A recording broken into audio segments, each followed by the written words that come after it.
మహాగణాధిపతయే నమః. ఓం గురుభ్యో నమః. ఓం శ్రీమాత్రే నమః. అరుణాం కరుణాతరంగితాక్షీం ధృతపాశాంకుశపుష్పబాణచాపాం అనిమాదిభిరావృతాం మయూకైః అహమిత్యేవ విభావయే భవానీం. శ్రీమాత్రే నమః. ప్రేక్షకులకి ఆ లలితాంబిక అమ్మవారి యొక్క అనుగ్రహం పరిపూర్ణంగా కలగాలని మనస్ఫూర్తి కోరుకుంటూ మనం ఈరోజు 2 శుభగ్రహాలు కలుస్తున్నాయి. అది కూడా ఎక్కడ అంటే మిథున రాశిలో శుభగ్రహం 1 గురువు, రెండవది శుక్రుడు. ఈ 2 శుభగ్రహాలు కలిసినప్పుడు ద్వాదశ లగ్నాల వారికి ఎటువంటి ఫలితాలు ఉంటాయి? లగ్నం తెలిస్తే లగ్నం చూసుకుంటే, లగ్నం తెలియదు అనుకునేటువంటి వారు రాశి చూసుకోవచ్చు. మరి ఈ ఫలితాలు పరిపూర్ణంగా కలగాలి అంటే ఏ గ్రహాల యొక్క ప్రభావం వీటి మీద పడి మనకు పూర్తిగా ఫలితాలు రావు అనే విషయాలు తెలుసుకుంటూ, అదేవిధంగా దేశగోచారాల సంబంధంగా ఎటువంటి ఫలితాలు ఉంటాయి అనేటువంటి విషయాలు మనం తెలుసుకుందాం. అయితే ఈ విషయాలు చెప్తుంది నేనైనప్పటికీ కూడా చెప్పిస్తుంది పలికిస్తుంది కూడా ఆ సాక్షాత్ లలితామ్మవారిగా భావిస్తూ ఒక్కొక్క దాని గురించి మనం తెలుసుకుందాం. సింహలగ్నము, సింహరాశి. సింహం వారికి కనుక చూసుకున్నట్లయితే ప్రధానంగా ఇక్కడ ఈ యొక్క గ్రహాలు ఈ శుక్రుడు గురువు లాభస్థానంలో ఉన్నారు. లాభస్థానంలో శుభగ్రహాలు మంచిదే, ప్రాబ్లం ఏం లేదు. కానీ శుక్రుడికి మంచిది కాదు, గుర్తుపెట్టుకోండి ఎప్పుడు కూడా. శుక్రగ్రహానికి 6వ స్థానము, 12వ స్థానం, 6వ స్థానము, 11వ స్థానం అస్సలు మంచిది కాదు. దీనికి ఏమిటంటే నిరూపణ అంటే ఎనీ ధనుర్లగ్న జాతకం తీసుకోండి. ధనుర్లగ్నానికి శుక్ర రాసుల్లో ఉండే గ్రహాలు కానివ్వండి, శుక్రుడు మహాదశ రావడం కానివ్వండి జరిగినప్పుడు వాళ్ళకి మ్యారిటల్ లైఫ్లో లేదా పార్ట్నర్షిప్స్తోని ఖచ్చితంగా 100% వాళ్ళకి ఇబ్బంది వస్తుంది. ధనుర్లగ్నం వారికి మీకు ఇదే ఒక ఉదాహరణ. మరి ఈ సింహలగ్నం వారికి లాభంలో ఉండేటువంటి 2 శుభగ్రహాలది కూడా బుధరాశుల్లో ఉన్నందుకు వ్యాపారాలలో ఖచ్చితంగా గ్రోత్ అనేటువంటిది ఉండి తీరుతుంది, అందులో ఎటువంటి సందేహం లేదు. ఇక రెండవ విషయం ఏమిటి అని చెప్పి చూసుకున్నట్లయితే ఇక్కడ వీటితో పాటు 2వ స్థానంలో మీకు ఎప్పుడైతే ఈ కుజుడు ఉన్నాడో ఇది ఏ రకంగా ఆటంకాలు తొలగించుకోవాలని చెప్తాను. ఎందుకంటే ధనస్థానంలో కుజుడు ఉన్నాడు. కాకపోతే మీకు ఇక్కడ కొన్ని కొత్త అగ్రిమెంట్స్, కొన్ని కొత్త విషయాలు మీకు కలిసి రావడము ఇటువంటివి యోగిస్తాయి. ఇంకా ఎటువంటి వాటిల్లో యోగిస్తుంది? సంతానము, వివాహము. ప్రేమించిన వారిని వివాహం చేసుకోవడానికి అనుకూలమైనటువంటి గ్రహస్థితి ఇప్పుడు ప్రజెంట్ మీకు ఉంది. ఇది ప్రధానంగా గుర్తుపెట్టుకోండి.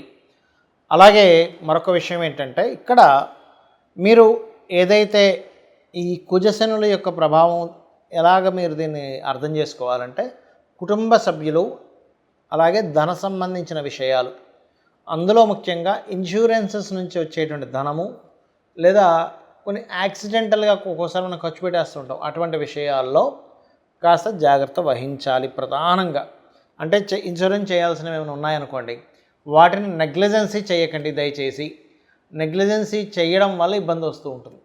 కాబట్టి అటువంటి విషయాల్లో ఎటువంటి నెగ్లిజెన్సీస్ పనికిరావు.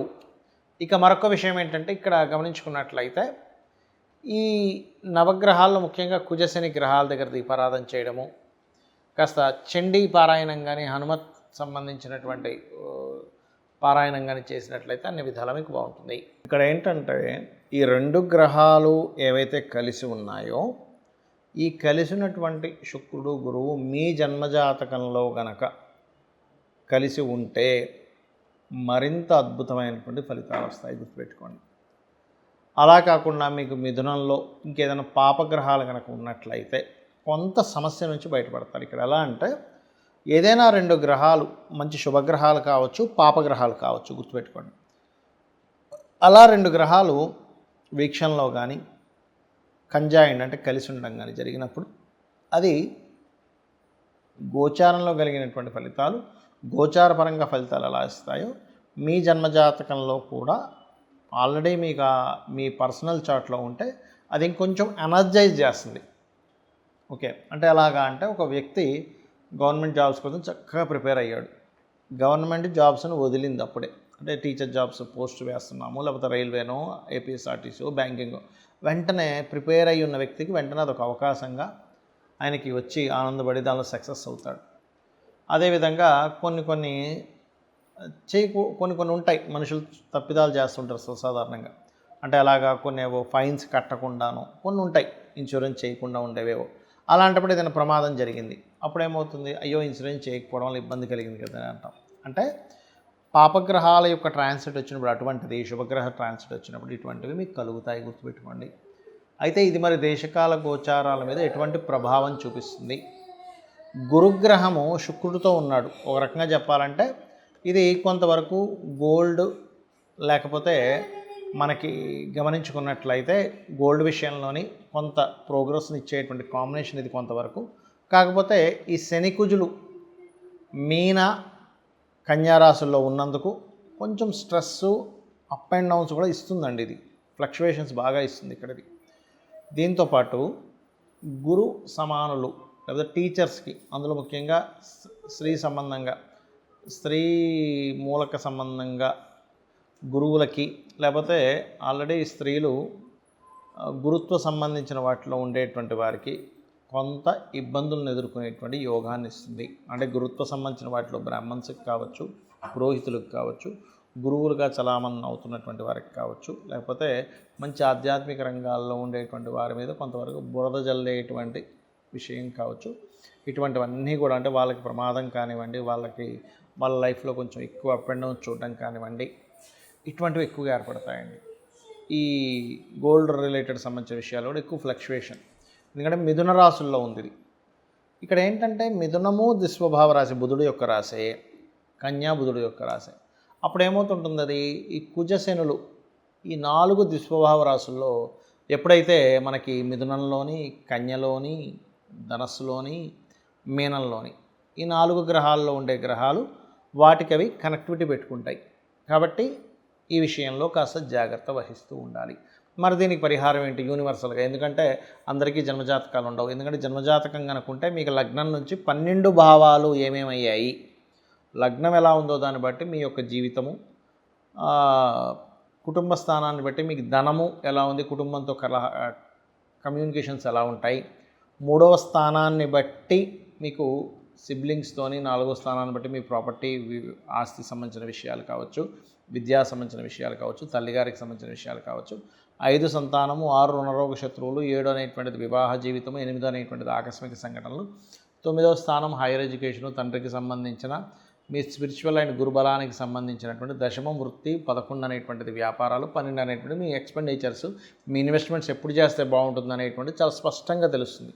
కానీ ఇక్కడ డేట్ ఆఫ్ బర్తే లేదు, టైము లేదండి, ఏమి లేదండి, కానీ నేను అయోమయంలో ఉన్నాను అనుకునేటువంటి వారు చేయాల్సిన గొప్ప రెమెడీ ఏమిటంటే, ఇలాంటి గ్రహస్థితులు ఉన్నప్పుడు మీకు మంచివి జరగాలి అన్నప్పుడు మీరు నవగ్రహాలలో కుజుడు, కేతువు, శని, రాహు ఈ 4 గ్రహాల దగ్గర దీపారాధన చేయండి మొట్టమొదటిగా. రెండవది మీకు శని మంగళవారాలు గోవులకి శనివారం బెల్లము 4 ఉండలుగా బెల్లం తయారు చేసి తినిపించండి శనివారం నాడు. మంగళవారాలు మీరు ఏం చేస్తారంటే గ్రాసము, క్యారెట్లు గోవులకు తినిపించండి. గోవులోనే సకల దేవతలు ఉంటారు కాబట్టి ఇవి చేస్తూ అందరూ కూడా ఓం నవవిద్రుమ బింబశ్రీ న్యక్కారి రతన చదాయే నమః లేదా చండీ చేసుకోవడం, చండీ పారాయణం చేయడం, లేనట్లయితే ఆంజనేయ స్వామి ఆలయాలకు వెళ్ళడం, అందులో ముఖ్యంగా పంచముఖ ఆంజనేయ స్వామి యొక్క స్తోత్ర పఠనం కనుక చేసినట్లయితే అన్ని విధాలా మీకు బాగుండడం జరుగుతుంది. దీనివల్ల ఏంటంటే యూనివర్సల్గా కొన్ని అలజడులు కూడా వస్తాయి.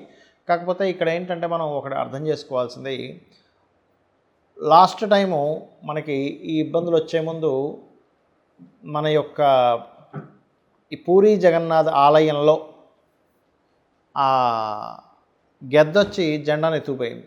కానీ నిన్న మొన్న చూసినట్లయితే పూరి జగన్నాథ్ ఆలయంలో ఇంకొక అద్భుతం జరిగింది. ఎత్తుకుపోయినందుకు కొన్ని చెడు సంకేతాల వల్ల ఇబ్బంది అయింది. ఇప్పుడు ఏమైందంటే పెద్ద కుంభవృష్టి వర్షం పడుతూ స్వామివారి ప్రదేశంలో మాత్రం వర్షం పడకుండా అలా ఆగిపోయి అక్కడ ఇచ్చేటువంటి హారతికి ఎటువంటి ఇబ్బంది కలగలేదు. అంటే ఇది ఒక గొప్ప శుభ సంకేతంగా మనం భావించాలి. శ్రీమాత్రే నమః.